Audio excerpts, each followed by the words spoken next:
Alright guys, welcome back to the Suck Show 24/7.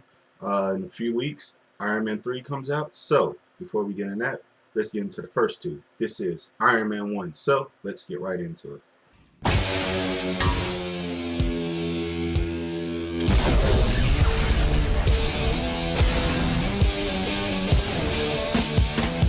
Alright guys, Iron Man. Now, Iron Man came out in 2008, and when it came out, as soon as I got done watching, I was like, this might be the greatest comic book movie ever made when I first saw it. And that was before The Dark Knight came out. The Dark Knight didn't come out until like a month or so after. So until then, like that was my standard right there. Iron Man from 2008. That was just so well organized and well told, and it was shot beautifully. And it was the way that origin story for a superhero should be. And he hit all the right points. Um, there's nothing really about this movie that I didn't like. To tell you the truth, I thought the acting was good. The character was very character driven, which I really did enjoy.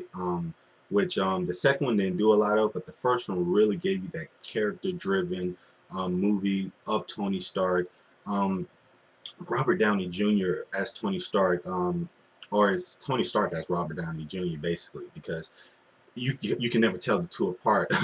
So I thought that was just great casting, and it's probably the best casting for a character I've ever seen, other than like Hugh Jackman as Wolverine.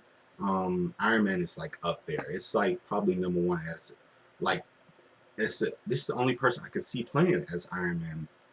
Story revolves around Tony Stark. He's a billionaire. He's a playboy. You know, he's full of himself, and he ends up getting captured in the middle of nowhere, and they mess with his heart and stuff like that. Put this crap in him, and he has to basically figure out how to survive, and that's how he builds his first Iron Man suit, and just the whole subplot of him realizing that the weapons that he built are weapons that are killing people, and him saying to himself that I don't ever want that to happen ever again to anyone else.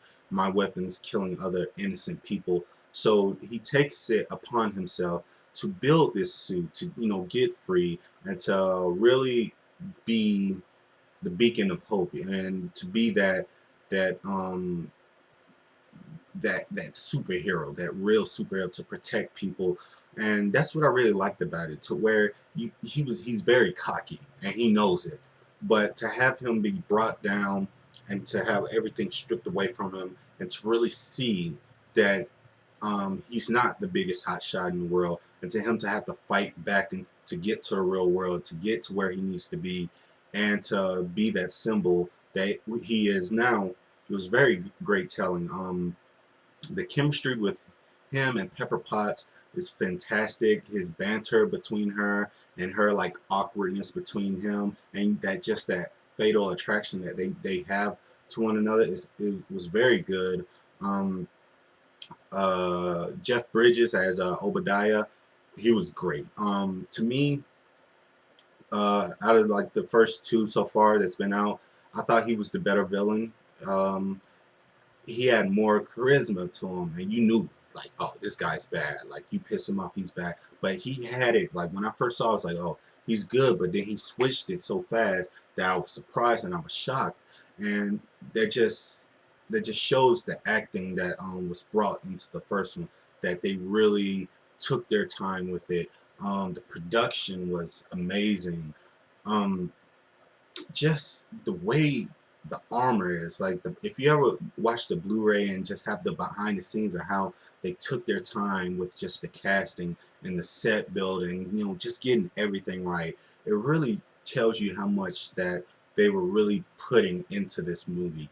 And for this movie, I think this movie is probably better than every other Marvel movie that's ever been out, even the Avengers, even Avengers. And don't get me wrong, I really do love the Avengers, but without Iron Man 1 being successful and being great as it was, the Avengers wouldn't happen. You know, Thor wouldn't happen. Captain America wouldn't happen. You know, Hulk wouldn't happen. You know, just all, everything was everything had their hopes on this movie being so good. So you really saw the directors, the producers, the actors, you know, everybody for this movie really put in their all. And I commend them for that, because this was the movie to really make a chain of events that is just blowing the nation by storm. You know what I mean? This was the movie that brought you, you know, the Avengers. So for that, I always put it above every other Marvel movie, because just how it was told, the story, the armor suits and stuff was very good. Um, Terrence Howard, you know, as a Rhodey, he was great. I mean, I liked him. And we'll get into that when Iron Man 2 gets there. But for what he did, I thought he was great. I always still think it's funny that every time you see that movie, he has that one like, next time, baby, next time. But there's never gonna be a next time. But overall, I really did enjoy this movie. The story was great. It was very character driven. The way they really went into Tony Stark's head, and you know, really had to strip him of everything to really make him the hero that he is now, is basically poetic, and I really do enjoy it. So please tell me what you thought. What was your favorite scene in Iron Man 1? So please like this video, comment, subscribe, and as always, this is the Cirque Show 24/7. Be easy.